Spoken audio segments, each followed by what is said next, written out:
Knowing how to tell authentic is as easy as 1, 2, 3. Find it, match it, search it. Step 1. Find the style number on the tag.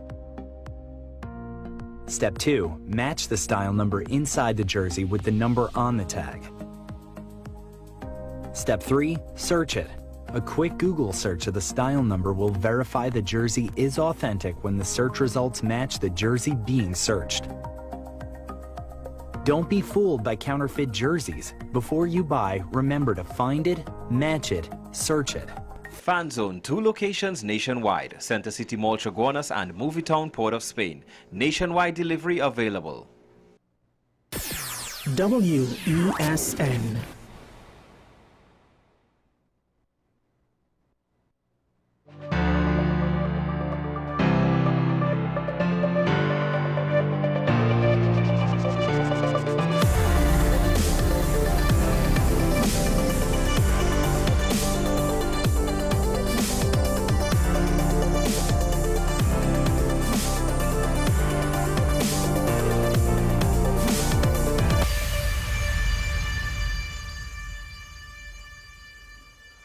Republic Day is tomorrow, and it's one of those holidays that I honestly found very strange because it is separated from Independence Day by only 24 days, 3.5 weeks. We celebrate the second part of our journey to truly being not just a nation that is somewhat independent from the United Kingdom, but we are completely independent with our own constitution, our own head of state. That is the whole point of being a republic, as opposed to having a governor general and to some extent having a constitution that reflected, while we have our own legislative body, not necessarily are we completely in the driver's seat. That was the 2 phases in a process that took years. Just between independence and republic status, it took us, I believe, 14 years. But the holidays are separated only 3.5 weeks apart. And it makes me wonder if we're losing out on an opportunity, because when you think about it, I purposefully said the process to be fully independent. Conceptually, the 2 holidays are celebrating different points of what arguably is the same journey. So it leads me to 2 points, or to 2 divergent paths on this. Because it does feel almost redundant. We celebrate independence, we put up the national colors, and to what extent we show patriotism, and then we do it again. Because they're so close, it is strange that they are not tied closer together. And perhaps there's something to be said about a missed opportunity. The 2 days could bookend a series of not necessarily celebrations and holidays, but events. Events including certain cultural events that could help not just entertain but educate, that could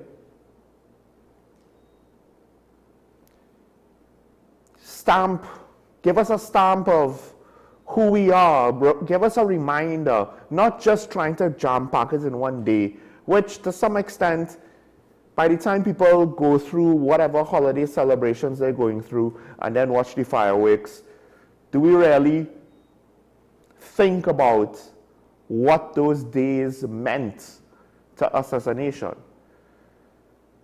The events don't have to be all celebratory or even long in nature. They could be big, they could be small, they could be spread out within that 3.5 weeks. And like I said, you bookend the situation, you tie it all together. And if we don't want to do that, because they're so close and potentially because they're redundant, I would argue that perhaps, is it necessary to have major celebrations of both? To have both as a public holiday?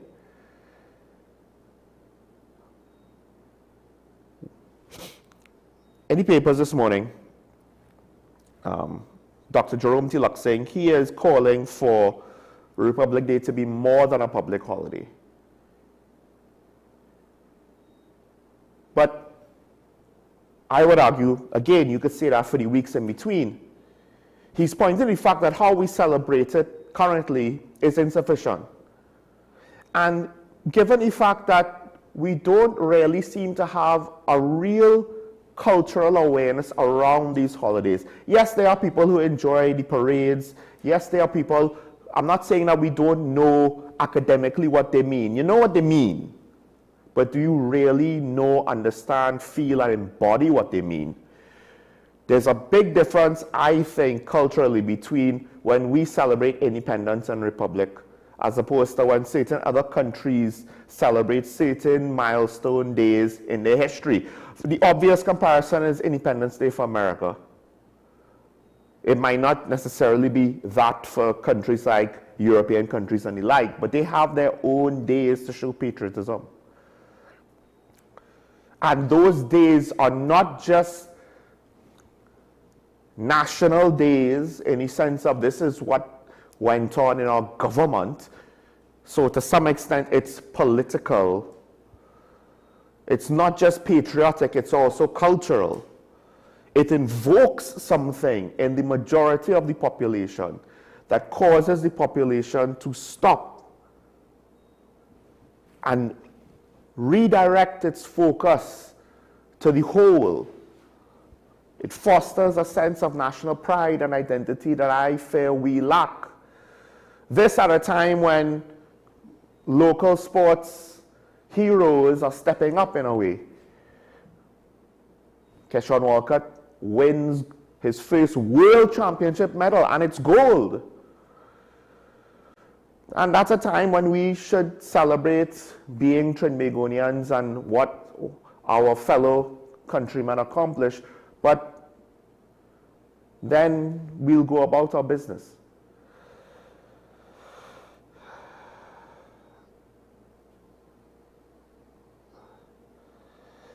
He warns of what he believes to be a growing movement of Tobago secession. I would argue if Tobago autonomy conceptually is not formalized, you will get people going in that direction. He argues that times like Republic Day should engage citizens. And he even goes further to say discuss challenges, plan collectively for the future. Now, we also have, not too long after Budget Day, that seems to be where the government will give out its plans. But perhaps, ironically, we might need a little bit more ceremony, some more pomp and flair.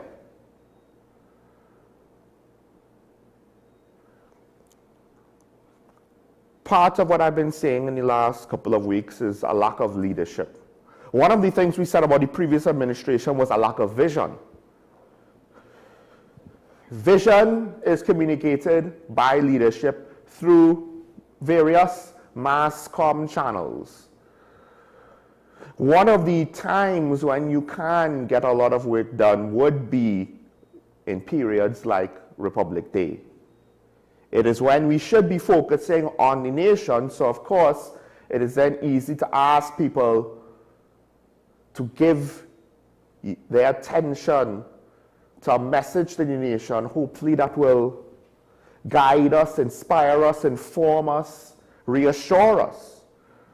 And while we do get messages on holidays like this from our head of states, head of government, all too often it seems more like it's just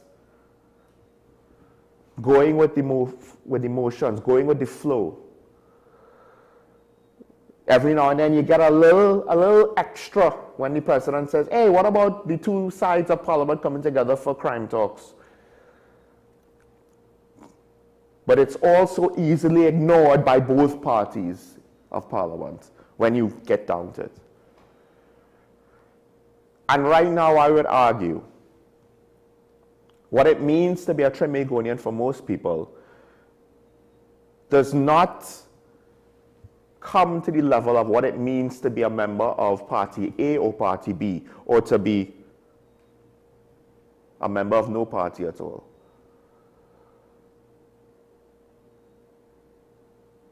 At what point will we politically start to identify ourselves as Trinbagonian, not as PNM or UNC or whatever else? And days like Republic Day, there are missed opportunities. It just all depends on willingness. Efficiency with regards to how you commit energy, time, and resources, and creativity. But it doesn't have to be a big spend in order to accomplish a great deal.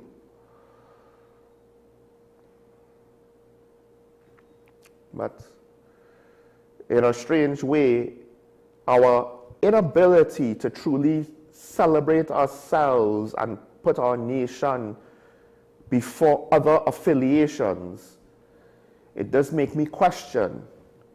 We are a republic. Yes, the paper says we are a republic. Yes, the format and the structure says we are a republic. It is beyond and greater than independence. But I do wonder, do we really act like it? Do we really believe it?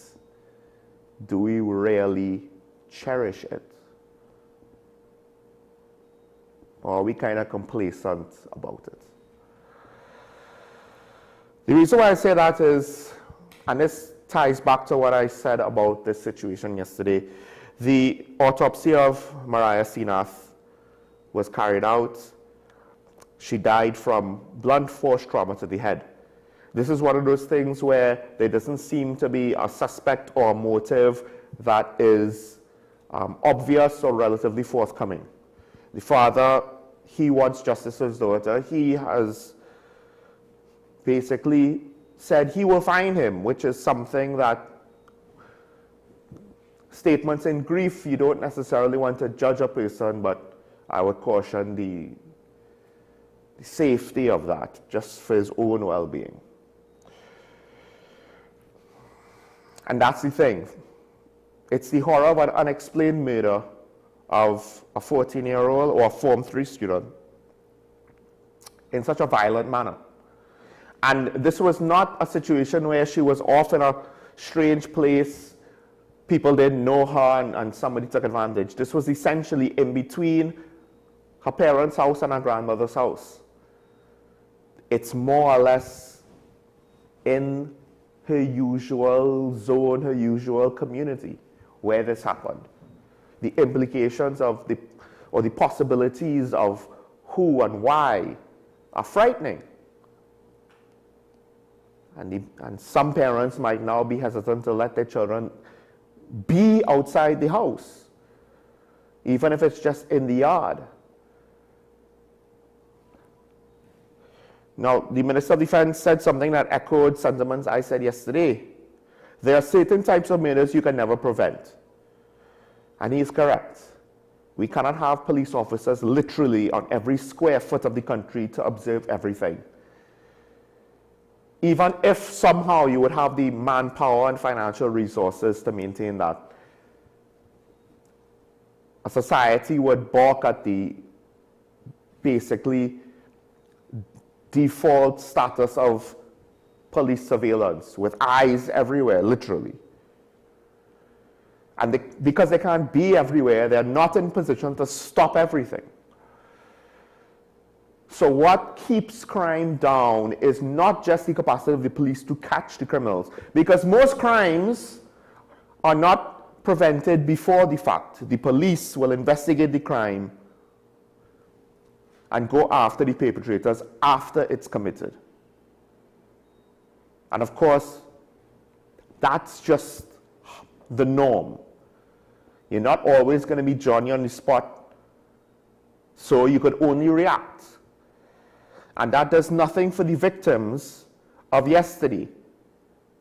But that is part of the deterrent to prevent victims tomorrow. But it's not just police action in the criminal justice system alone. However, that is a big part of it. But that is an indirect measure. So Minister Sturge is not wrong.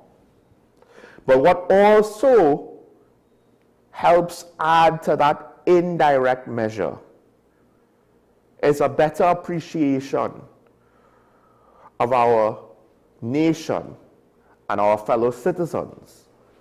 Because if we further identified ourselves as one people, if we had a greater appreciation of what that meant, citizens of a nation, a proud, independent republic, then that will not necessarily prevent on its own, but add to a greater understanding of each other, greater empathy towards each other, a greater sense of responsibility and duty towards each other, which we do have, but obviously, given how some murders are conducted, that breaks down. Not everybody needs the incentive of avoiding punishment. Some people need the incentive of chasing the ideal of community, of brother and sisterhood, of finding a place to belong, a place to be loyal to. And currently, we are not necessarily loyal to each other as Trinbagonians. We are loyal perhaps to members of our race, members of our political party, members of our religion, members of our immediate geographic community. But even that is not perfect, depending on who the perpetrator was, if he was part of the victim's immediate geographic community. None of these things separately is going to stop murders. A national sense of identity, openness, respect for each other, trust in each other. None of it will fully prevent all murders, but it will help lower them. And there are also other effects. It's not just about we having trust and respect for each other to prevent us from inflicting violence against each other. It's also then when we see someone else do it, we would immediately stand up and say, no, this is not what we as a country are about. And we're a small country. So it should not be difficult for us to have personal empathy for each other. And instead of taking out cell phones to record what's going on and post it to social media, about actually when we see things in public going wrong, to stand up, speak out against it. But right now, given the climate of crime and corruption, dare I say, we muzzle ourselves. We don't want to get involved. It's none of our business. It is a perversion, in a way, of how we did things in the old-time days when things were calmer, and we could rely on the informal responses. Let's not get involved because it's not that serious. And to some extent, even when things were that serious, it was still manageable then, but it's not manageable now, even where things were. So, this is why it goes back to leadership. To some extent, when our leaders do not live up to the cultural national identity of Trinbagonians, it seems as though our political parties eventually, at least in Trinidad, settle into the divisions of the parties. They don't show us examples of building bridges and coming together between each other. So then, how is it that the rest of the nation is going to carry out those functions on its own? The people that we choose to lead us are defiant in their opposition to each other. So that just leads us to oppose and be divided.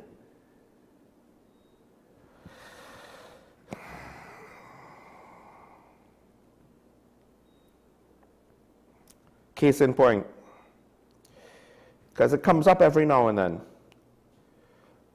There was a situation where police suspected the passengers in a red vessel were looking to commit a robbery. Based on reports, it seems as though there was an attempt to intercept the vehicle. The police claimed that they were fired upon. They fired back. Two of the suspects were wounded, sent to hospital, and died. There are claims of an AK-47 being found at the scene. It is not necessarily clear exactly if that was the weapon used to shoot at the police. One other suspect is in custody. The families, first of all, the families don't necessarily believe what's going on. In one case, one of the deceased is a soldier, and his family is basically saying, we don't think he was involved in anything. We think it's wrong place, wrong time. This is why you shouldn't be involved with people who have questionable motives. Now, the family of the other deceased, who is the one referred to indirectly or implied to maybe have questionable decision making, they also don't necessarily want to believe the police reports of what happened.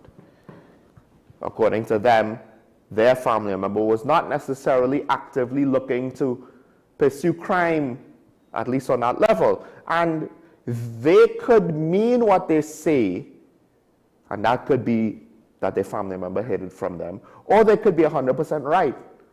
You had someone looking to not go back to that life, and for whatever reason, the police identified him because the belief by the family of the other deceased believes that was the police's target. So you have a lot of various examples in this case of where you could see the public is not fully trusting in the police. Family members of deceased, they're not trusting the police version of events. This is one of the reasons why body cameras, guys, body cameras. And this is also one of the reasons why you all have to figure out a way of when it's appropriate to release some amount of body camera footage. We don't need to see the graphic details of the aftermath. We don't need to see the actual events where lives are lost. But the events leading up to the violence, that is of utmost public interest. That is also technically, it should be a major consideration to the authorities. Hey, why don't we put to bed all of this public speculation on our conduct? Now, again, it depends on the technical specifics of the law, because if the law says you do this, it automatically means you've ruined the prosecution on whatever legal principles or precedents, fine. But then I think to some extent those kinds of things needs to be better explained and repeatedly explained to the public. But then also, I said, this case gives us multiple levels. Police engaged in who they claim to be suspects that were looking to potentially commit crimes, and one of the people was a soldier. If the police are to be believed, then the public now is given an example of a member of the national security, of a national security service, potentially engaging in or seeking to engage in criminal activity. That is one of the reasons why members of the public are not as willing to stand up and speak out. Because they fear, I'm giving information to the authorities, I don't necessarily know if I could trust this police officer or this agent of the state or this national security officer. What if they are corrupt? What if they sell me out? What if I am dealt with as an example for other people? Hey, this is why you don't speak out, you don't snitch.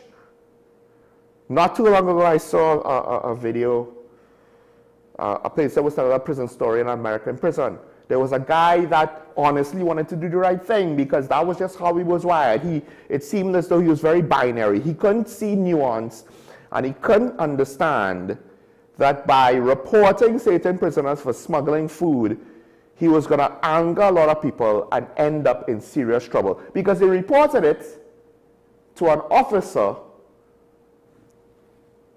who was basically expected to not actually treat with it properly, but to pass that information on to the other prisoners. These kinds of things we fear happening in our prisons, especially in our police service, and perhaps even in the regiment and the Coast Guard. So why would people now want to step out? There are numerous examples, probably rumors locally, stories from abroad, and we consume foreign media. Why would people want to do that? Why would people want to get involved? Now you stand out, you stick up your neck, you rise above the crowd as a nail to be hammered down. And that's why we need certain things like Republic Day to instill a sense of national pride and honor and duty and responsibility. Because the catch is, if we're all afraid, then when somebody tries to speak out, they're alone.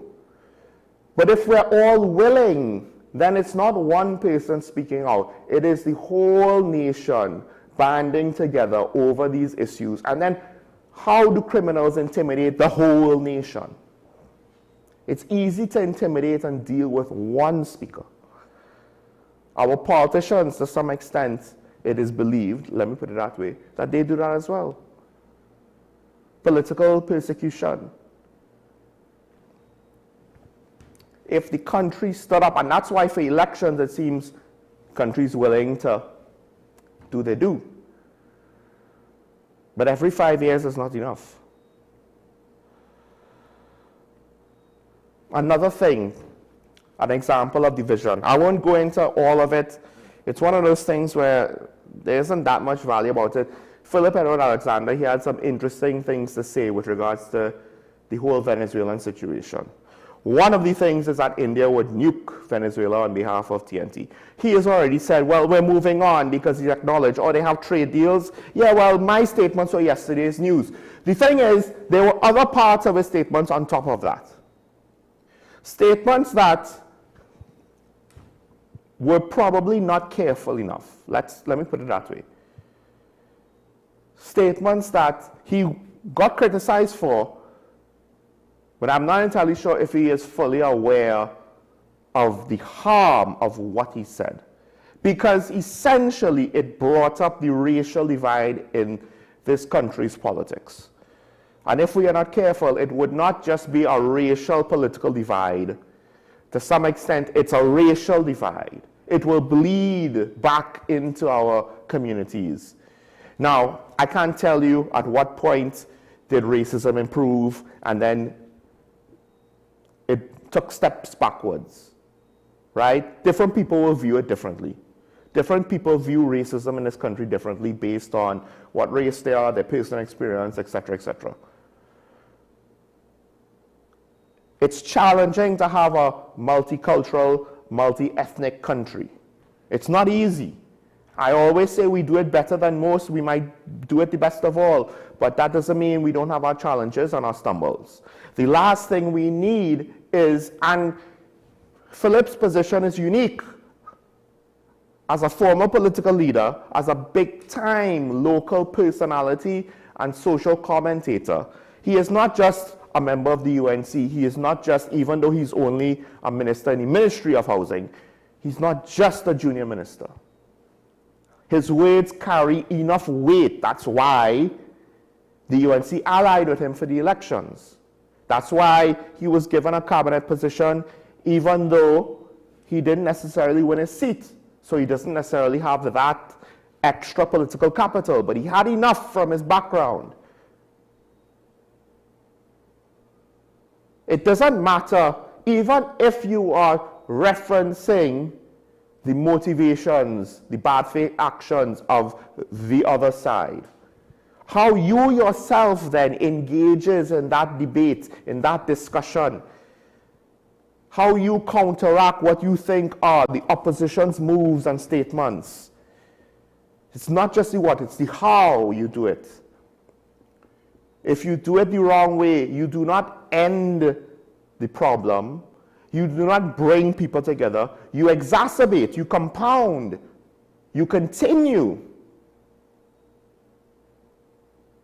And now, at a time when people are already starting to speculate on the motives of the government, and if it is political or racial or both, some combination of the two, statements like this, even if it wasn't the intention, because I can't see in a way where it wasn't necessarily intended to be some dramatic statement about race in TNT. It was just an off-the-cuff thing, more of a response to a situation maybe perceived, or response to people over their perceived perspectives. But regardless, it's incendiary.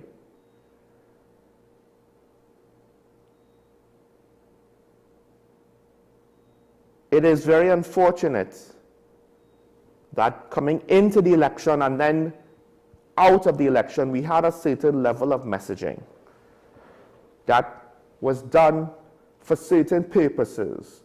Messages of hope, messages of banding together, because it would take the support of everybody in order to get us out of whatever hole economically we find ourselves in, whatever hole culturally and socially we find ourselves in, given our levels of crime. It might not be fair, but when you are leading a nation, you cannot afford to be ordinary people that make ordinary mistakes, that have ordinary tempers. Because coming back now and saying sorry is not always good enough.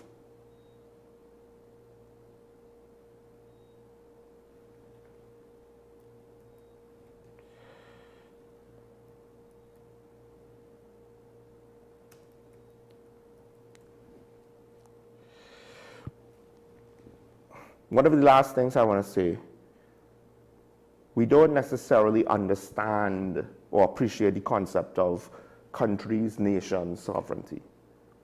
All the while we have this hullabaloo with Venezuela and what we should or should not accept as though we have rank. One of the things that came out of it was the fact that the local fishermen, our fishermen, admitted they go into Venezuelan waters. The Minister of Defense brought it up, or at least it was part of the report when he spoke about the murder. And he cautioned our fishermen from doing it because, what's he talk, the Venezuelan Coast Guard or Navy, they would intercept our fishing boats. Well, if it's in their waters, and to what extent did our fishermen take it for granted? Because they basically said, well, we have to go where the fish is. That's nice, but it's not entirely legal. It's not too dissimilar to our citizens who go abroad and stay, and they did not necessarily go through the correct process to stay. And all of the talk about the racism with regards to illegal immigration, at the end of the day, let's understand, we can't acknowledge that what even our countrymen are doing is wrong. Because we're quick to then complain about the illegal immigrants here in TNT.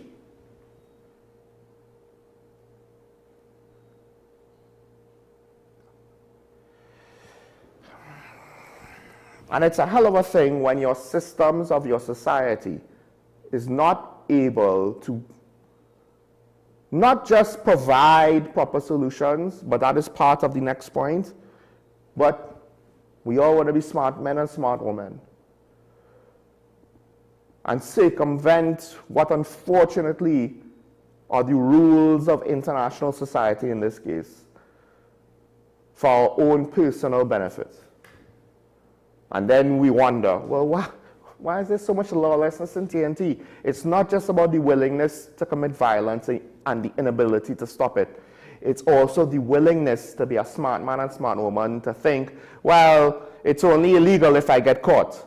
That seems to be the mindset.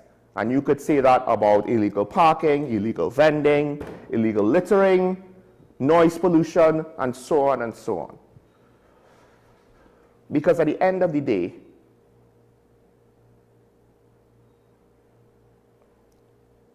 to quote a movie, how do I feel about my country?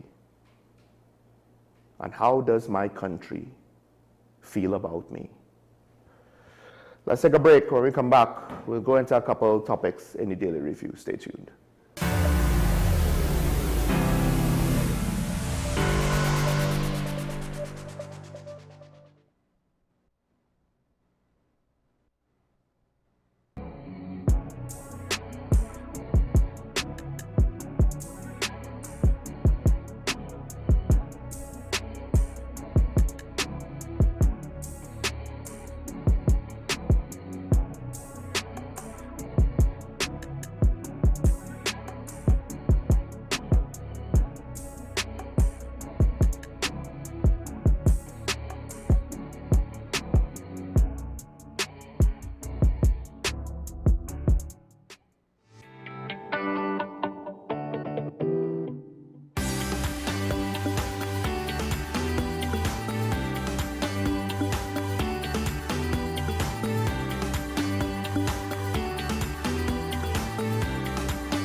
My name is Dr. Joanne Williams-Carroll, and I am the Director of Behavioral and Mental Health at the Community Hospital. At the Community Hospital, we believe in nurturing mind, body, and soul. Through our counseling and chaplaincy program, we will provide you with support and strength you need to help with your mental and emotional well-being. Give us a call. The Community Hospital of Seventh-day Adventist, Where good private health care is affordable.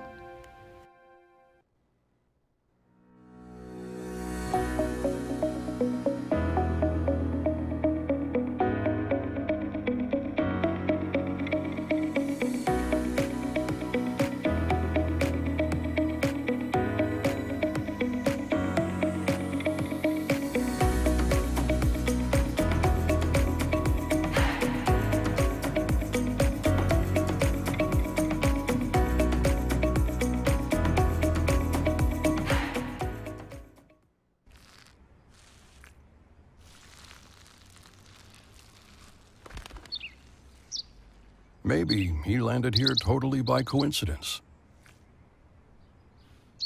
But if by chance he's admiring your fresh coat of Benjamin Moore soft sky blue, well, that's a pretty high compliment. Coming from an expert.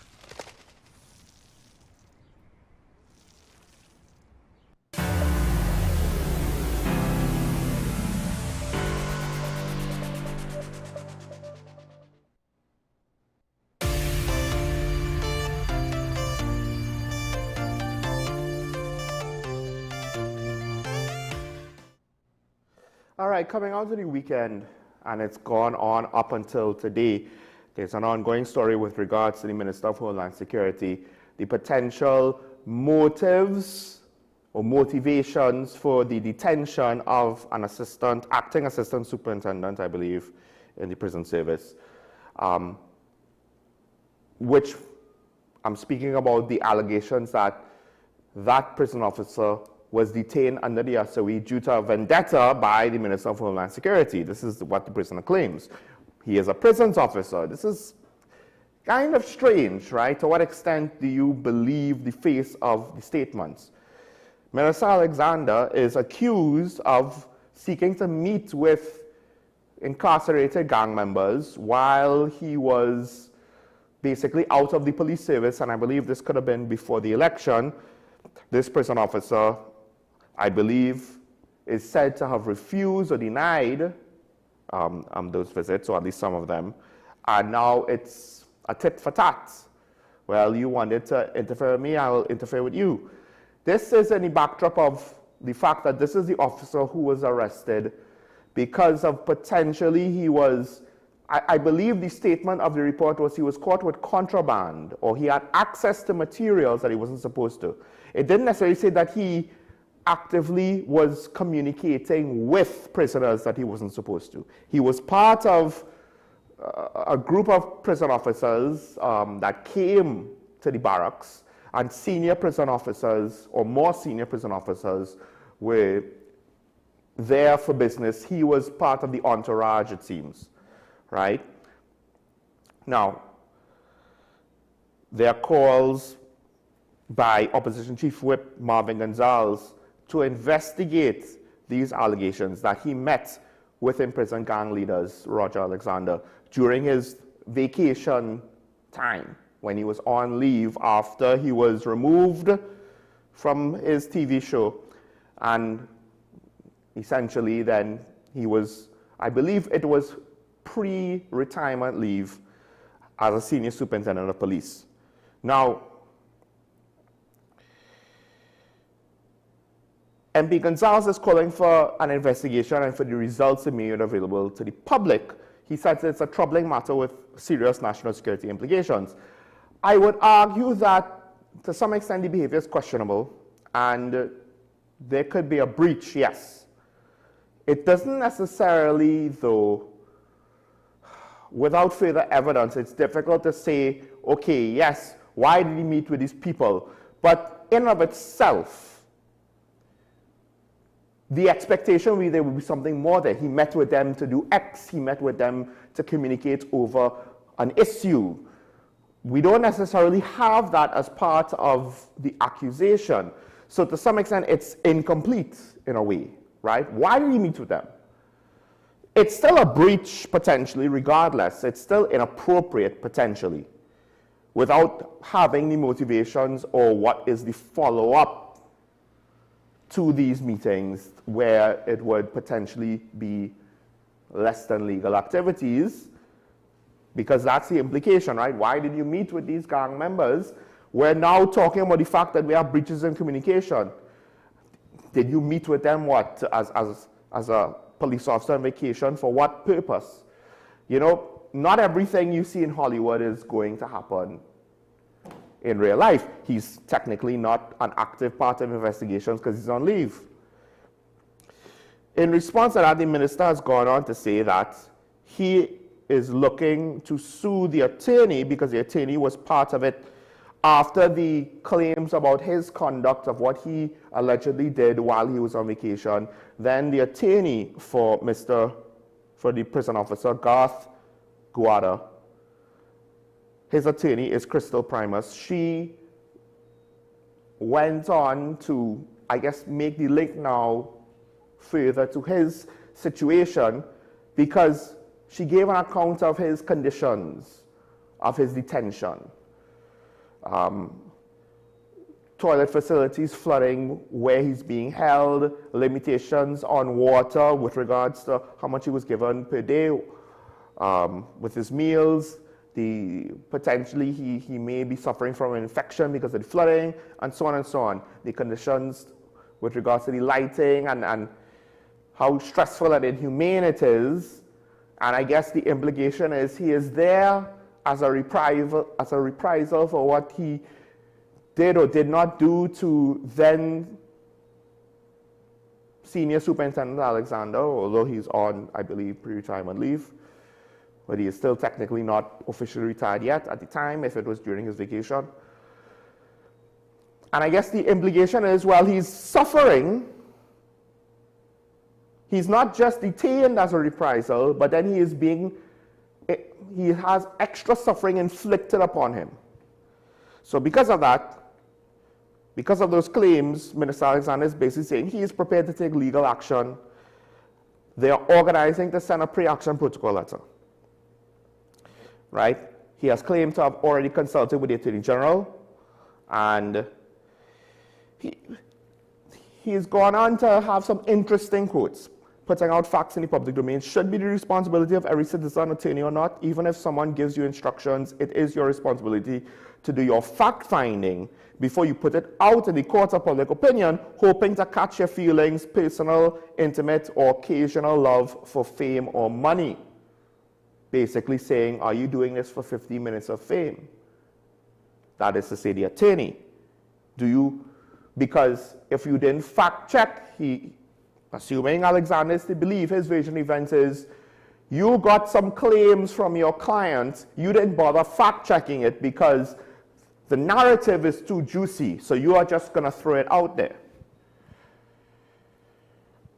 He goes on to say, or he's going on to be quoted to say, if you were, I'm correcting grammar, hoping to get my attention by the social media, well, you didn't. All I see it as is bits of paper lying on the floor. If the attorney knows who The Rock from WWE is, she can now take her lies, fold them up real nice, turn them sideways, and ask The Rock what to do with them next. Watch enough clips from a younger Rock, you'll eventually hear the turn them sideways phrase, and you will get the usual follow-up to that, which I cannot see on here. That's probably not something that the minister should say, especially since he's saying, this is the actual good, if you was hoping to get my attention by the use of social media, well, you didn't. It seems as though she did. A pre-action protocol letter is definitely you giving her your attention. So now, he is right, though, to point out things are just being thrown out there into the court of public opinion. It could be true that the conditions that the prison officer is being detained under are bad, but it doesn't have to be because of Alexander and whatever slight he perceived being done to him by this prison officer in the past, before he was even minister. It could be because law enforcement officials are looking at a prison officer like this, and they basically think, oh, well, you're a traitor. We have a special way to deal with traitors. That could be it. That doesn't necessarily make it legal. It doesn't even necessarily make it ethical or morally right. But that is an alternative motivation to account for such conditions being inflicted upon him. And let's not forget now, according to the government, the criminal justice system, this prison officer, he committed acts that were questionable enough that he was detained under the SOE. To what extent is he a reliable purveyor of truth? The flip side is he's not convicted of anything. To what extent is he not a reliable purveyor of truth, and we should believe the Minister of Homeland Security over him? The obvious thing is to say, well, you know, the minister is more respectable, his wage should have more weight. But the actual practical reality is it's two men with a different version of events. I don't believe the Minister of Homeland Security necessarily addressed the allegations that he met with incarcerated gang leaders. That's a whole other kettle of fish now. Because again, to some extent we have to ask why, if this is true, why did he do it? It could be a sign of something greater, more questions with regards to criminal conduct. It could be just a sign of questionable professionalism. Why are you messing with them for? That's not your business. You're on vacation, leave, stay on vacation. It could be a sign of a dedicated police officer. He was informally doing something. Maybe somebody asked him to come and speak to them. Maybe the prisoners only wanted to speak to him. I don't know. Now I'm going into an even greater realm of speculation to go that far. And this is one of the reasons why when you leave the public with information deficits, don't expect the public to not start to speculate and make assumptions, and you're not going to like all of them. So I hope that the minister is able to address the accusations against him by suing the lawyer. Notice he's not suing the detained prison officer. at least so far, he said he's going to send a pre-action protocol letter against the lawyer. I know he did say that she needs a fact check, but still, he's not addressing, at least I don't think he is addressing the prisoner's claims directly. There are several articles about this over the course of several days.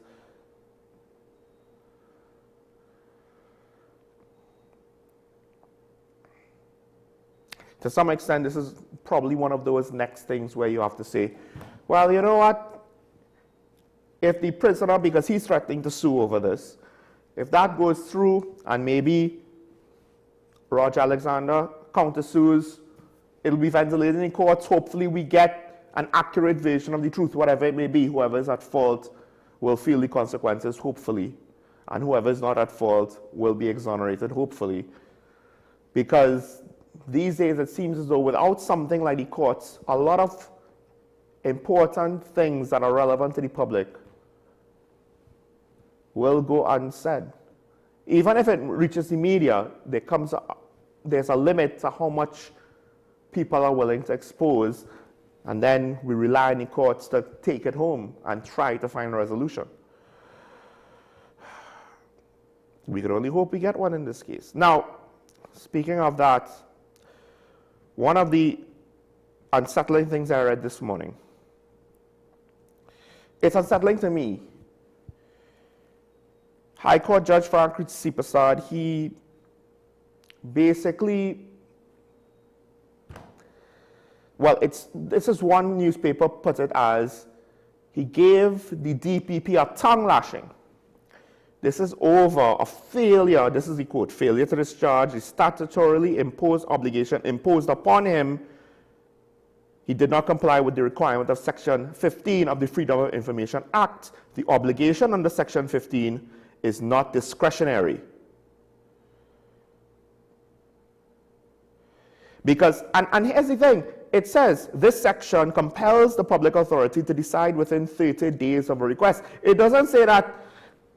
I do believe, and I'm interpreting, that that doesn't automatically mean you give in to the request, you give up the information requested. Decide within 30 days of the request. And this is a continuation of a behavior I find troubling, because it seems that in this case, the claimant, or the plaintiff, he was arrested and charged for murder and eventually acquitted. He was in custody for nearly 4 years. Sorry, he was in prison for 7 years. He claims that prosecutorial delay caused 4 of those years to be unnecessary. I would argue 7 years, that is one of the shortest periods I have heard of.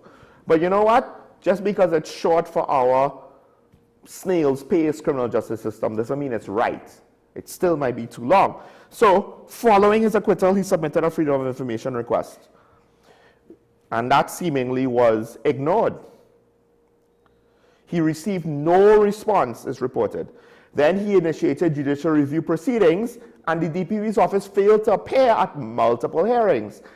And this is, I think, part of the problem of why the court had an issue with the DPP and his office.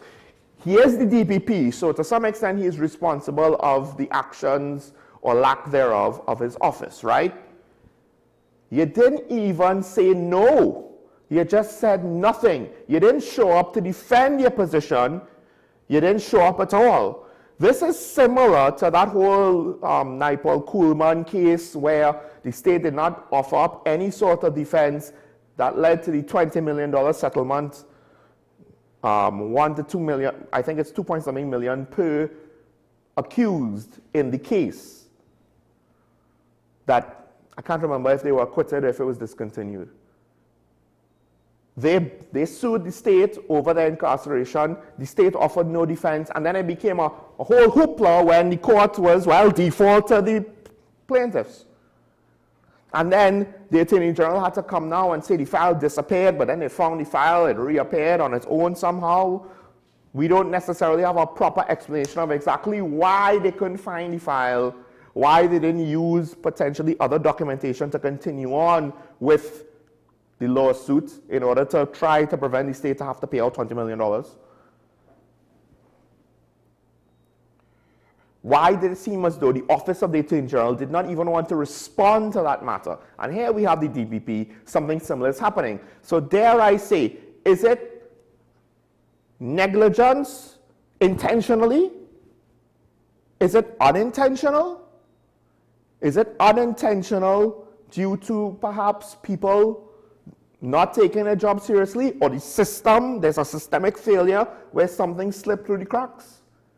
But I would imagine the Freedom of Information request and then judicial review proceedings, that's at least two separate sets of documentation to try to notify you that, hey, there's something going on here.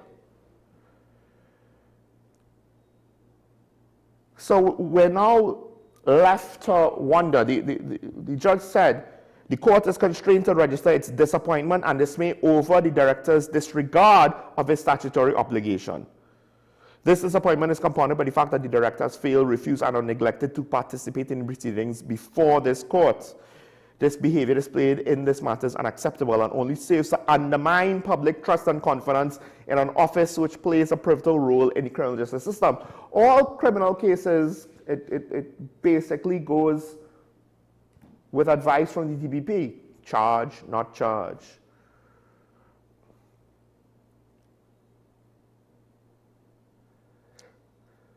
And generally speaking, we defend the DPP, the independence of his office, when he didn't want to occupy certain buildings. He didn't say it was safe. We understood, we agree with him.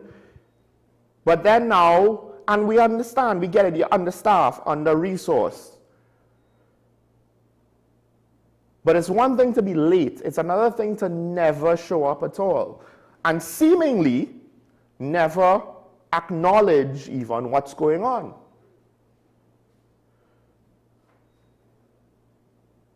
And then it leads me, unless we hear more, unless we're given an explanation, unless we have more information, if this is the extent of the story, there's no extra explanation to say why this happened and why it might be understandable that this happened, and there's certain things with regards to the staff or the systems, the procedures or the policies that needs to be changed. If it is just a failure to show up twice, or well, there were multiple court proceedings, so it technically is more than twice.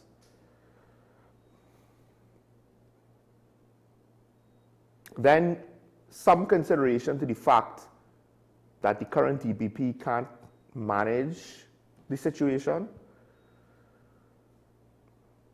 might have to be considered, might have to be taken. What does that mean now? Every now and then there's a story that pops up about the DPP, and I'm looking at it and I'm saying, if this is true, I'm not liking what I'm seeing. But we don't necessarily know for sure. We don't know the inner workings of his office, what their constraints are. As acting ASP Arun, with regards to customs, a lot of people have a negative view of customs and how they operate. But then he went on to say, hey, at least the guys that he interacted with, they work really hard. And to some extent, it might be a similar situation as to what I believe the president of the Nursing Association said about nurses in the public health system. And to paraphrase, because I believe he was referring to the nurses who are actually willing and wanting to do the work, they are being held hostage.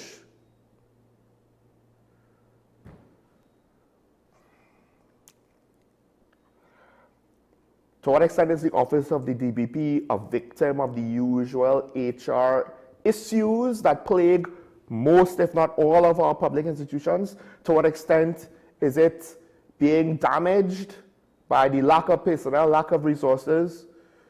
To what extent, however, perhaps maybe it's time that we need a new DPP, because maybe this one, the challenges are too great. It's worn him down. It's worn down the people working in the office.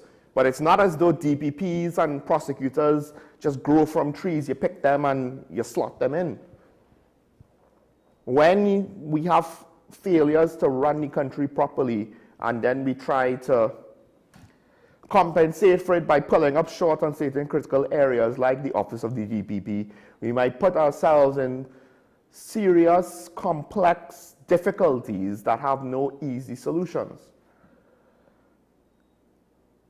Because the implication of this, it might seem minor. Oh, an acquitted man just wanted information. He wanted information into why his case was handled the way it did because he believes it took too long.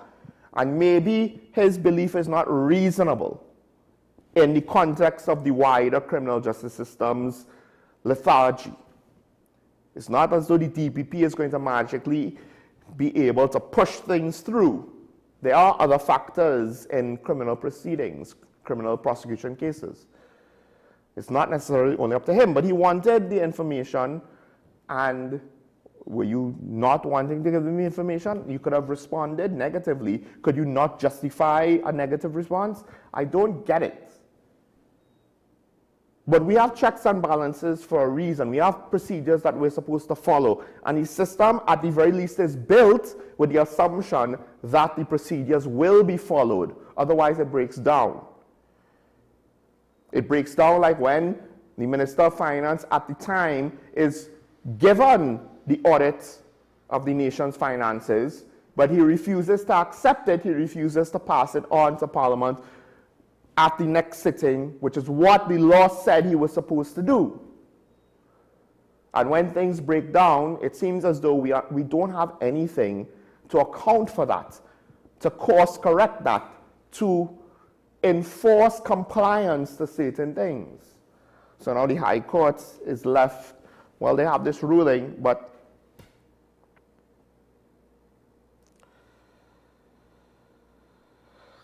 the court declared the DPP breached Section 15. A mandatory order is required to compel him to make an access decision in respect to the claimant's freedom of information request.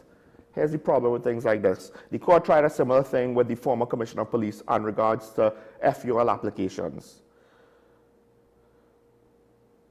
If you compel an office to make a decision, because you can't compel him on a result, there's really nothing to enforce that. You must make a decision. At least we didn't necessarily see how far the court was willing to go in Earla's case when she was told, you need to consider these FUL applications. And she didn't. And I believe it went back. It was more than one, and I think at least one went back to the court. I could be wrong about that. But there was basically nothing beyond the court saying, do it. And for lack of a better way to put it, it seemed as though she said, okay, and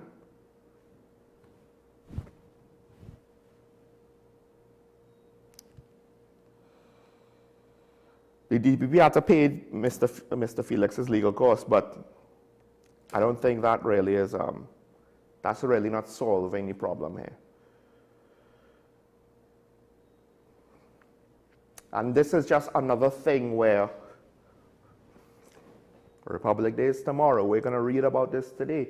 What does it say about our nation? Now, again, we don't know exactly what the DPP's motivations are, what his intentions are, what he actively did or did not pursue. We just know that he didn't show up, or somebody from his office didn't show up.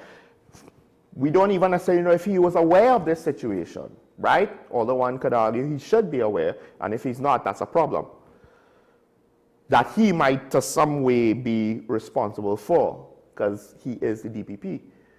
But Republic Day is tomorrow. And we have another situation where some people are going to read the articles on this story, and they're going to say, why am I going to trust the system?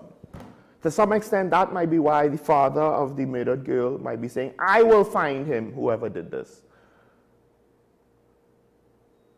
And when our trust in the system breaks down, and it is breaking down, it's systematic over the course of many years, over the course of many, many situations,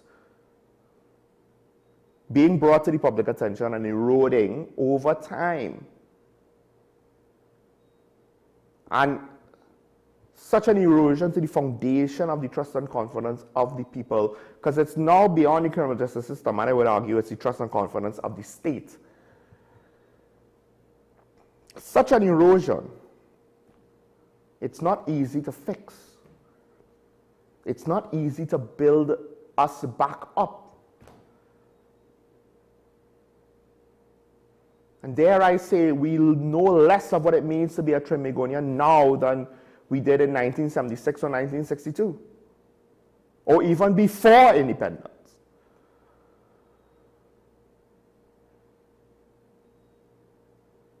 Things like this, believe it or not, are delicate situations. And I don't think our politicians fully appreciate that. Prime Minister can't necessarily interfere with the DPP's office. She can't interfere with the courts. But she is the Prime Minister. Her inability to directly address the problem is what makes it delicate. But I don't know if the government realizes or not. This is a problem for them, even though it's an independent office. They have an interest to ensure that certain things are run properly. And this is really where political skill, acumen, strategic thinking comes into play. Because you can't deal with the problem directly. But if you allow whatever went wrong in this case to continue to fester, the consequences will then reach into the public perception of the government and will not just be limited to the DPP's office. I can't tell you how to solve it. I don't even know exactly what the problem is. And some people might not understand why I'm saying what I'm saying, but that is the reality. The leader of a nation, it is not only their job to deal with situations directly under their control, but it is also their job in their capacity as leader of the nation to informally try to positively affect things that could otherwise harm the country and its citizens.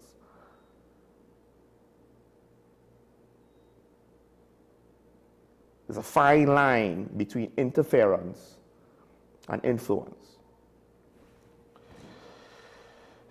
But subtlety is lost on our political environment and those who operate within it. That's all I can say about that. I hope that there's a better explanation for this, because I would rather not lose faith in the DPP myself personally. I don't know how many of you have already. With that said, let's take another break. When we come back, we'll open the phone line. Stay tuned. Talking Point will be back after this.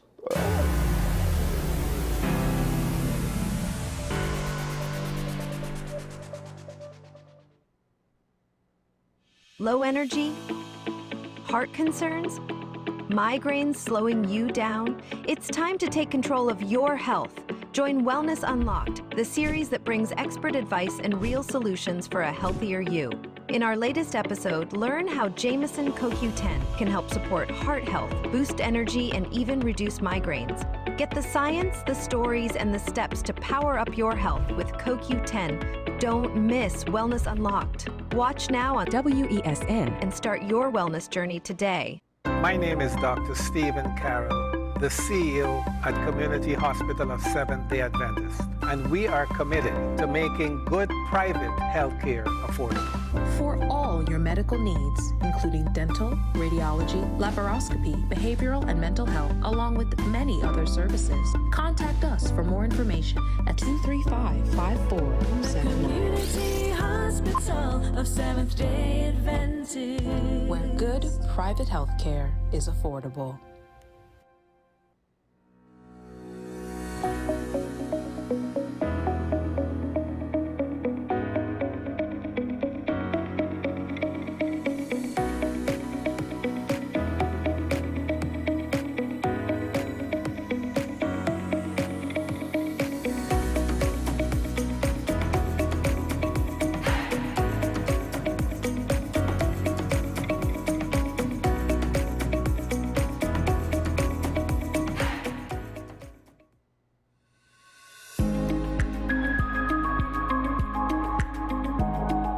You'd be surprised, a lot of the patients who present to us with infection in their feet, the infection would have started several days before. Now, the interesting thing is, neuropathy usually goes hand in hand with peripheral arterial disease. So these patients lose the sensation to feel.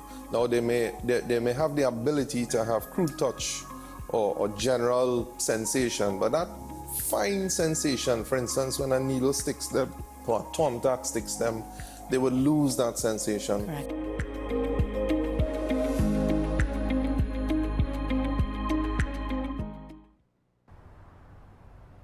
Bill and Ruth fell in love with the Benjamin Moore color Dry Sage, but they tried to match it using another brand's paint. I mean, it's close enough. Almost identical, really.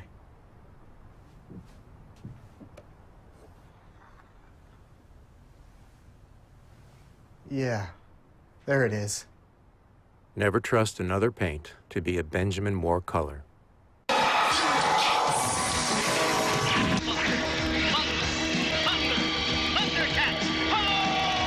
Remember waking up early just to catch your favorite cartoons?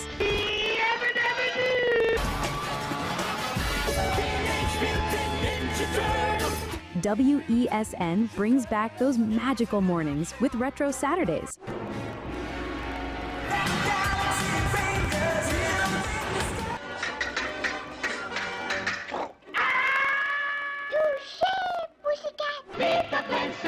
Thus, the Powerpuff Girls were born! Where the young at heart relive the fun. Join us every Saturday from 8 a.m. to 12 noon, only on WESN, the content capital.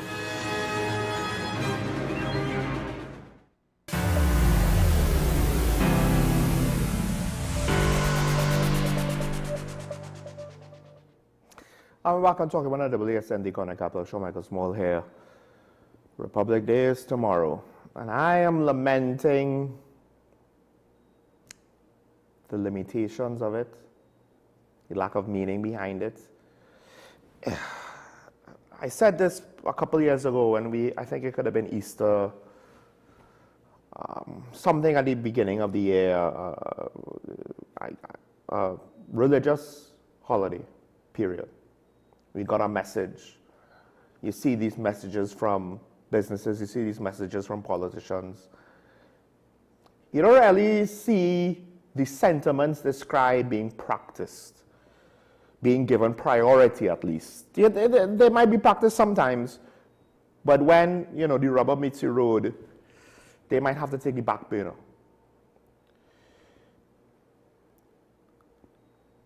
It's not necessarily a happy message at a time when we should be celebrating. The cricket team just won.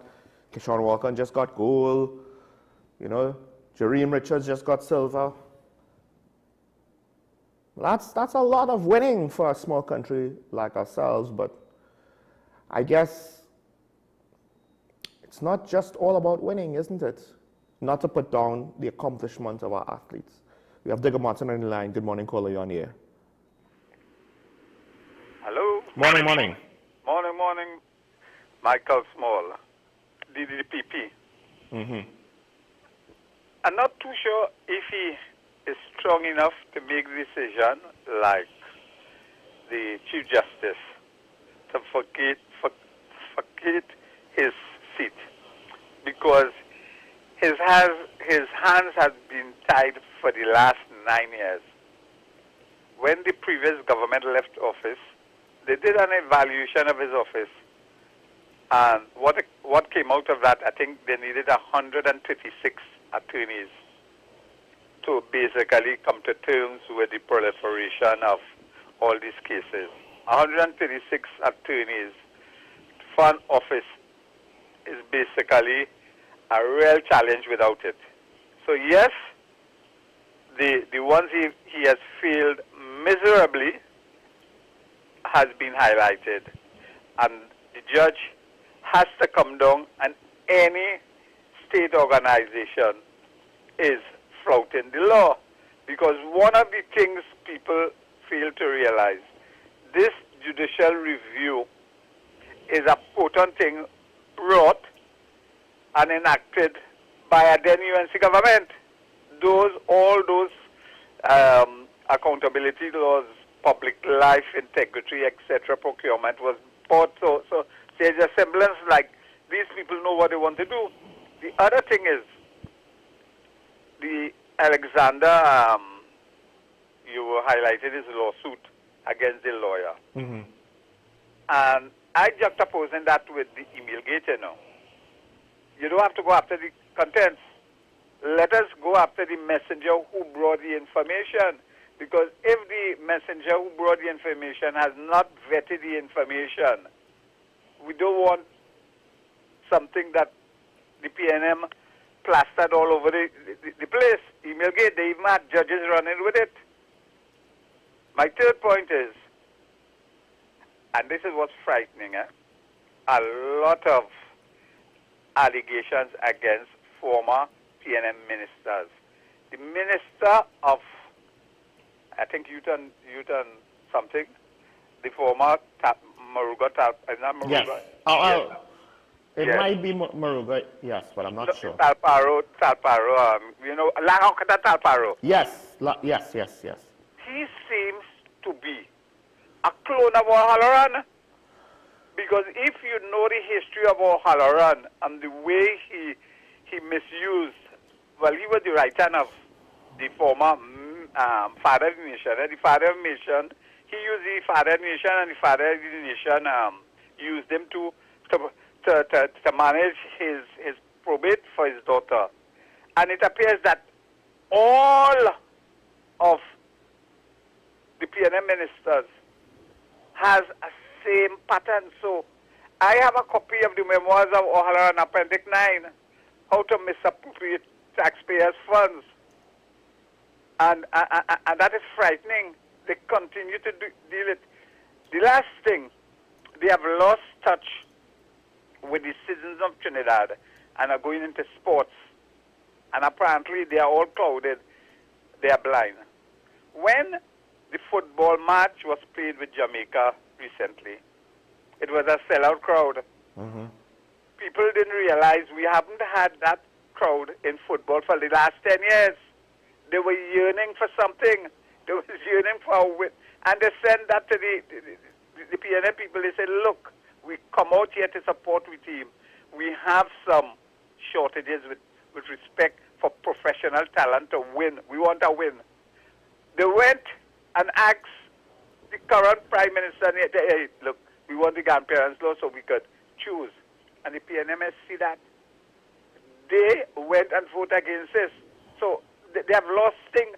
Look, all of a sudden, I don't know if it's karma, we win in medals. Keyshawn Walcott, Jerry Mitchell, TKR. Trinidad is in such a hole, people looking for a feel-good moment. And this is why the PNM was booted out, you know. The O'Halloran cloning of a lot of people. And we have basically failed miserably in every aspect of it. Don't talk about the roads. Yesterday, I had to change a tire. Oh, yeah.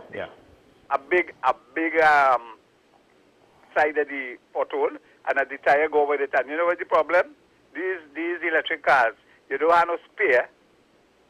So you had to call a wrecker and you had to waste 2 hours by the side of the road. Go on. Have a nice morning. Thank you, caller. Yeah, I just driving into Diego Martin.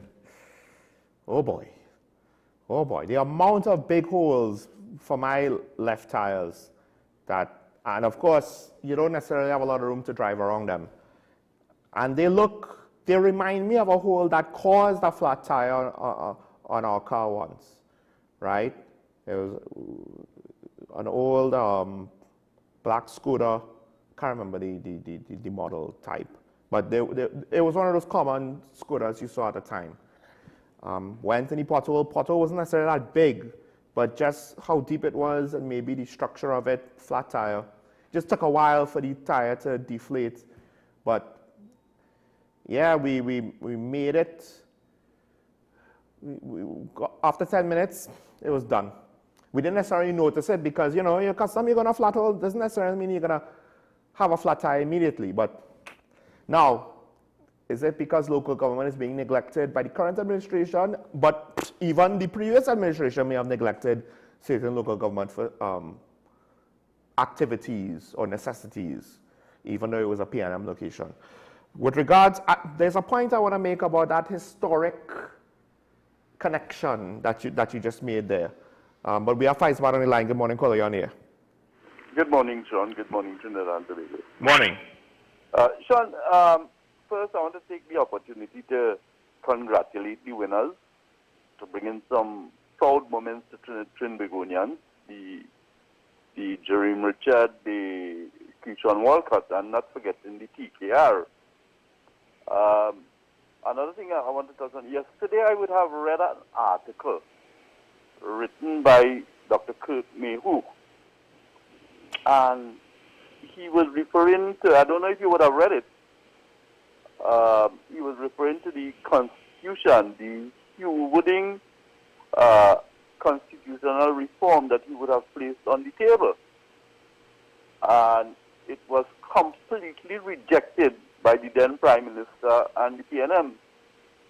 And he was saying that had that constitution been taken on board, we would have been in a much better place. He also mentioned that, as I can remember, that Republic Day is not really supposed to be on the 24th of September. We became a Republican state on the 1st of August. Well, the justification is that was the date of the first Republican Parliament. I don't know why they wanted to use that date instead. But he also made mention of that. That coincided, that September 24th coincided with the first election that the PNM held. So, it was something, that they wanted to put in tandem with each other. But on a better note, I think we heading in the right direction. I hope that the government do as it promised to do. With respect to URT and CPEP, I would like them to speed up the process and get things back on the road, because we can't have people unemployed for such a long period of time, Sean. Whether we like it, yes or no, people have to live, they have to put bread on the table. So I am urging the government to look into this URT and CPEP thing with some urgency and get it off the table. Thank you very much, my brother. Thank you, caller. I haven't seen Dr. Mayhew's article, so I don't know what he was proposing. But dare I say, any changes to the Constitution, I'm not entirely sure if with the TPP, the current government has enough of a majority. I don't think so, but I could be wrong. It depends on what you're trying to change, right? How deep you're going with regards to the rights of citizens and the like. So I don't know if we could make changes to the Constitution right now. Given the way how Parliament is, one would think any significant changes would require the other side to help, even with the majority. I don't think they have enough. It would need to be like a 33-3 situation. I can't really quick maths in my head right now, because we have San Fernando on the line. Good morning, caller, you on the air. Good morning, Sean. Morning. I just been a little tongue-in-cheek here. To the person who texted you recently, and you were explaining when they made the three statements that they quote the three statements that sometimes they say. Right, yeah. I want them to add lament to it. Really? I didn't realize I used that word a lot. No, why I'm saying that is you used that word this morning. Okay. And I hope people understand how powerful that word is in the context of what you're speaking about. Lament is, let me take out my English here. Lament means a passionate expression of grief and sorrow. And I think it is apt for what you were speaking about in terms of republic, Trinidad and Tobago being a republic. I remember telling you and Keaton, when Keaton was on the program as a regular, saying that I said, nobody can be loyal to our country without willing to reject the party. And I think that is part of the problem that we have in Trinidad and Tobago. Too much about party and less about country. Mm-hmm. If you go back to our national anthem, we're not anywhere close to being or to achieving those words, you know. Trinidad and Tobago, the citizens of Trinidad and Tobago have consistently, in the main, because there are citizens who really, like yourself and others, who really want this place to be a better place, you know.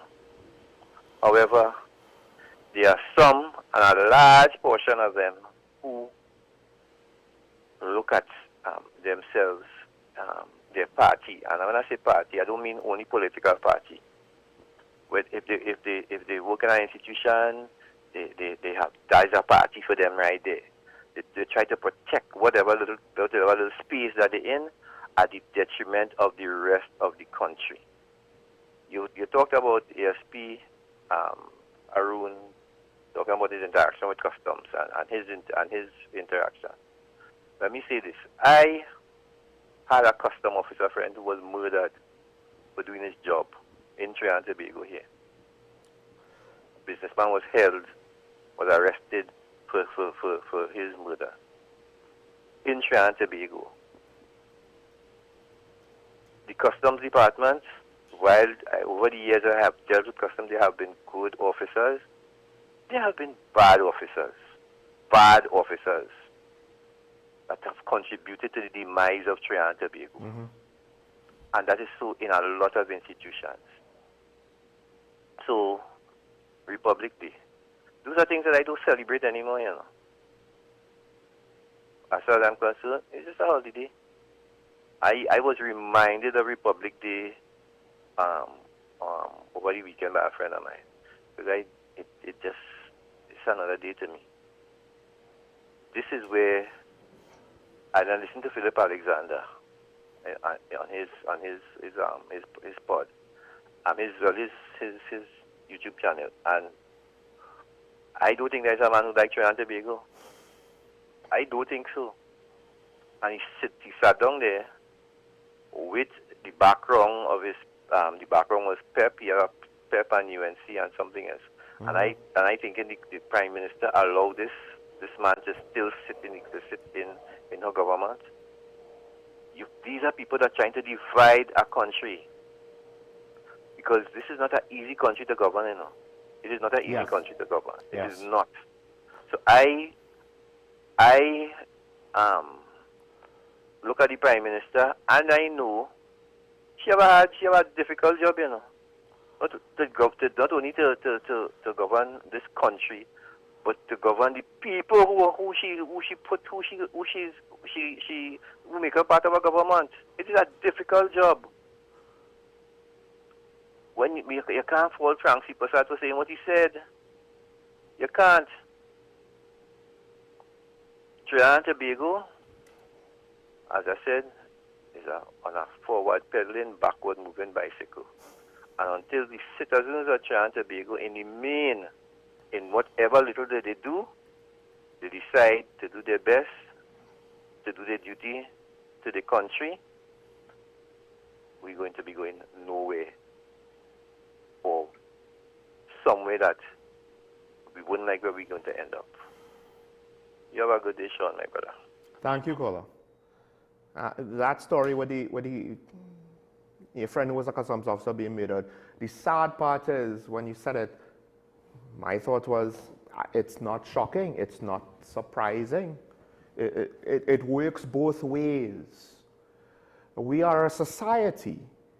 It is very easy to say, that's to blame. We have problems with getting goods off the port, blame customs. We have problems with crime, blame the police, blame the government. We have problems with, blame the other party. That's who the current party tells us, whichever party you're listening to at the time.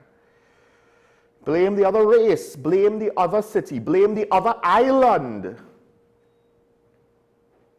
Blame someone else, just don't blame me.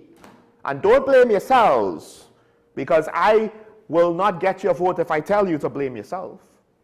So I have to tell you to blame someone else. Everything is a two-way street. Customer service includes customers. You could have rude customer service people, you could have rude customers. It's a social interaction. It takes two to tango. Politicians need the people, people need the politicians. The public service needs citizenry to serve, otherwise what's the point of their job? The private sector needs customers. And the customers and the citizens need the public service and the private sector to provide the things that they can't provide for themselves, which in a modern society is a lot. Most people don't grow their own food, make their own clothes, and find ways to power their own lights, fetch their own water, dig their own wells. Most people don't do that. That's how we built our society, on the principles of cooperation, on mutual social contracts that says, I will behave in a manner that respects the rules as we, our society, have determined them. I will not seek to harm another person in society with the expectation that they will not seek to harm me. But that word harm there is not just limited to physical injury.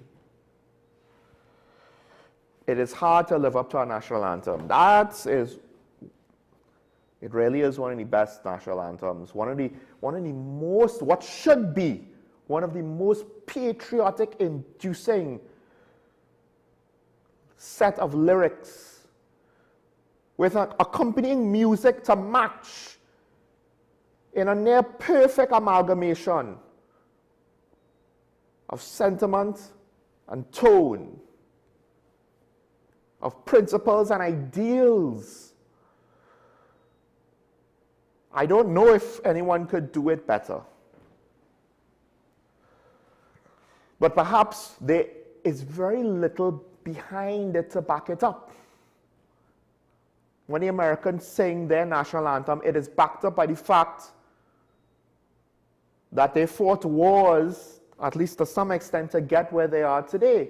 And it wasn't just wars on the sake of their own country. They fought a war of independence against the British and then turned around and fought to save Britain. We might dislike their politics and their policies, but at the end of the day, at least to them, to their people, it is backed up by sacrifice and blood and sweat and tears and effort. We fought for our independence. We marched for Chagaramas.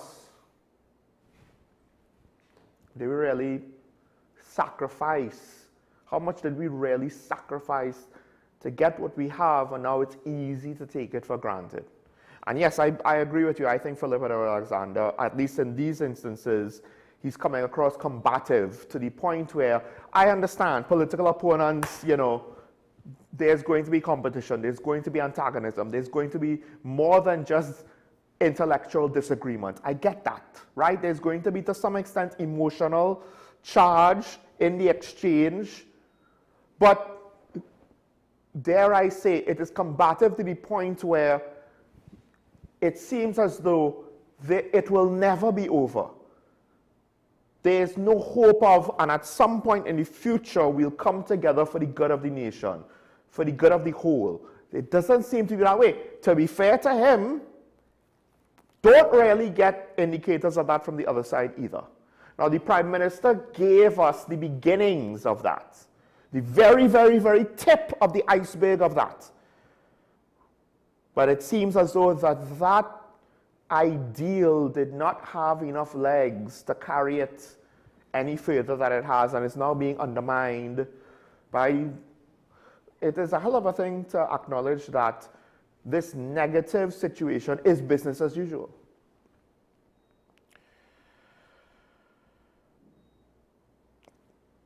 To the caller before with regards to CPAP and URP, yes. Again, this goes back to the criticism of it's not what you did, it's how you did it. And how you did it includes, well, these people will have to, you know, sit still and wait until we figure something out, I guess. And I believe the government is waiting for the budget. And the problem is, I think subconsciously, a lot is riding on this budget, more than even I and others anticipated after the election. Because what they're saying is, we can't do anything substantial until the budget. Because we're already in a state of emergency, we're already doing this, we're already doing that. You know, even the 10% has to wait until after the budget, which at the very least I could appreciate that. So the thing is, we have to hope that there's some sort of resolution to bridge the people that was in CPEP and URP from this point in time to whatever the long-term hopes and goals for them should be. Because again, it should not be long-term there in CPEP and URP, but you can't just cold turkey sweep the rug from underneath them and said, all right, we fixed our end of the problem. Yes, it is not right that we have people that have long-term dependency on CPEP and URP, but it's happened. So now you have to treat with that. You can't just say, well, it's not supposed to happen, so let's just remove it, and, well, you all figure it out. You all's growing people. Growing people figure out their stuff. If that was the case, why have CPEP and URP in the first place? We have a comment coming in. Sorry to say, Trinidad and Tobago is a nation on paper, nowhere else. We don't know our history. So how can we know movement from the old 1950s systems? The reason it is as it is, there are parts of the society that profit greatly as it is. We need true leadership. I agree with this 159 million %. Now in part though, the leadership is not just limited from our national leaders who are voted in office. The leadership will also to some extent include, maybe to a lesser degree, across the board, civic, religious, social, community, even the private sector. Various things, it's more efficient or effective to get the cues, to build the consensus, or to find someone to have a pertinent message in different sectors. Certain sentiments is effective coming from religious leaders. Certain sentiments, it's strong coming from certain community leaders. But there will always be things that have to come from the actual elected representatives who lead the country. But what we get seemingly are people who lead their party in the office of Prime Minister, and so on and so on and so on and so on. Now, Mr. Digger Martin made a good point. And true leadership, right? Mr. Digger Martin made a good point. He compared some of the current accusations of certain former PNM ministers to what he describes as a similar situation to O'Halloran, saying that it seems as though they're utilizing the same playbook. They're utilizing the same methods. I might be paraphrasing what he said. This is what my takeaway from it. And I just found it interesting, Mr. Doug Martin, that you said that, because leading up before the election, a lot of the political messaging from the PNM was about their history. They took great pride in it. It could also be why the UNC seemingly does not want to celebrate certain aspects of national history. We'll see what happens on Republic Day.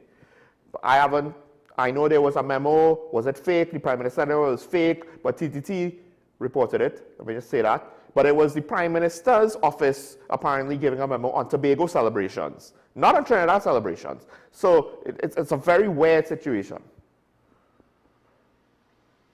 But that said, PNM takes great pride in the history. And it seems like that's their institutional knowledge. Governance, institutional knowledge on governance seems to be lacking on both sides, because there are patterns of behavior that seem to be recurring. That's one of the things that Karen regularly points out. So now Mr. Digger Martin is saying, hey, it seems as though they're taken from the playbook of PNM of old, and I'm saying, well, yeah, it seems that they're very proud of their history, and that could be telling. They could be very aware of their history. Meanwhile, with regards to the UNC, they don't necessarily have the history, and that's why they don't have the same foundation. Their stuff seems at times a little more messy. But one of the things that is a pattern of behavior is, and this is not necessarily fair to blame the UNC fully for this in all aspects, but the disruption that a change in government causes. Because our political system lacks politicians who are mature enough to be confident in themselves. The country has voted you in. They have broken up with their ex-government. But you can't get over the fact that you think they're still hung up on their ex. So you have to discredit everything that their ex did. Like a jealous boyfriend with the emotional maturity of a 4-year-old.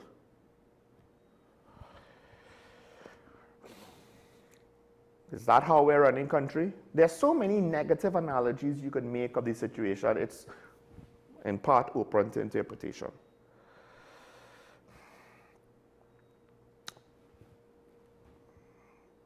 I'll close with this, not back where I started, but with one of the things that the caller from Digger Martin spoke about.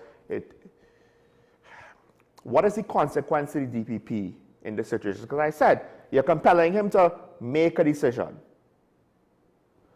All right, I am in the process of making a decision. And when it doesn't make the deadline, what do you do after that? How do you punish a lack of a decision beyond, well, I'll compel you again to make the decision? Now, it was a bit more of a sticking point with the FUL situation because I don't think any judge could tell the commissioner of police, whoever it is, you have to give an FUL. No, the process to be done responsibly has to be carried out, and if the commissioner just doesn't want to carry it out, and you don't have the capacity to remove the commissioner for it, I mean, I guess if it becomes big enough, maybe the Police Service Commission might actually do something relevant for a change. I don't know. With regards to discipline of the people who they are supposed to, when necessary, discipline. But they don't always do it, or they do it inconsistently based on recent history. But in the case of the DPP and the Freedom of Information request, I do wonder if this situation, the law might not allow it currently, but a case might be made that maybe the law should allow for the judge on a matter like this to have the capacity to render the decision to have access or not to the information if the defendant seemingly is unwilling to do so, rather than compel them to make a decision. Because if they keep not making a decision and stalling out the process, what is the court to do after that? Because for a court to depend on a third party to actually instill consequences makes the court in these matters essentially toothless, because then you're hoping the other party, like with regards to the FUL situation, the court compelling the commissioner to review. It's the Police Service Commission that really has to oversee that, not the court. The court seemingly has no power over that.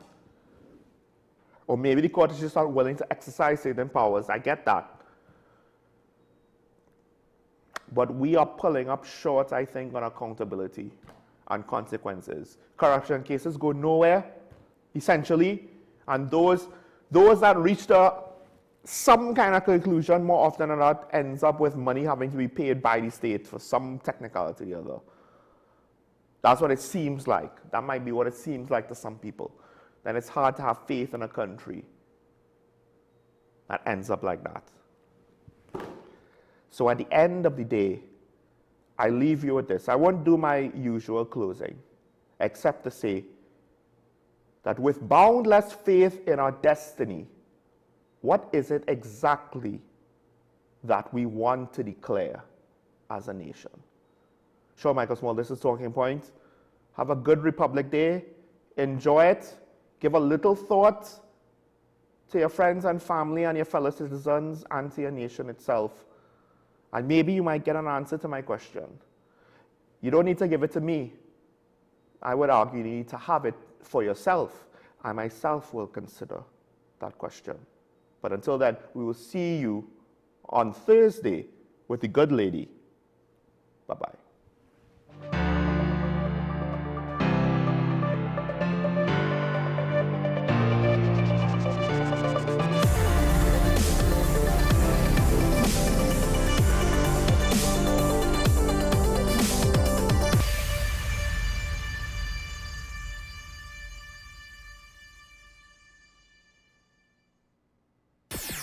WESN.